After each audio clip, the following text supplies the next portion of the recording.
مرد چرا تو گیره میکنی؟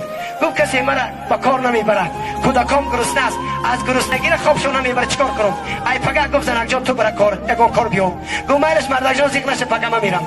پگه زنکی زیبا کوچه برآمد، در این خانه میرفت، در این خانه میرفت، کسی قبولش نکرد. در آخری کوچه یک مردی سوداگری پولدار بود، خانه همون مرد در آمد، دید که زنی زیبا. گفت چی خدمت؟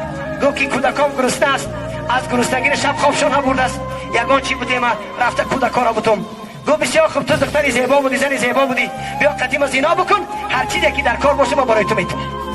زن گریان شده آمد خانه گشته. مردک دید گفت چی را گریان هستی؟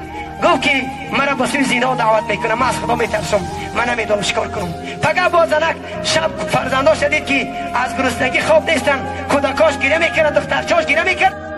زن پگهی رفت نزد مرد، نزد همون خانی تاجی رفت، گریان در آمد. گفت که زنی زیبا چرا گریه میکنی؟ گفت امشب کودکام از گرسنگی خوابشون نبرد، چیکار کنم؟ گفت شرط همون شب اگر قدیم از اینها بکنی هر چی میخوای میتونم. زن به خاطری کودکاش گفت میلش شیخ باشه کودکام نمورن، لباساش خانه در آمدن کشیدن. وقتی هر جلیش کردن بدن زن میلرزید، خیال میکرد که دستاش از بدنش جدا میشد.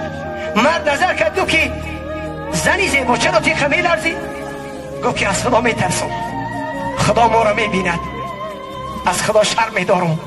مرد ایستاد گفت چیکار کردی؟ گفت از خدا میترسم. اگر خدا میپرسه که چیکار کردی تو؟ مرد گفت که خداوندا این زن کم بغل از تو میترسه، چرا من نترسم؟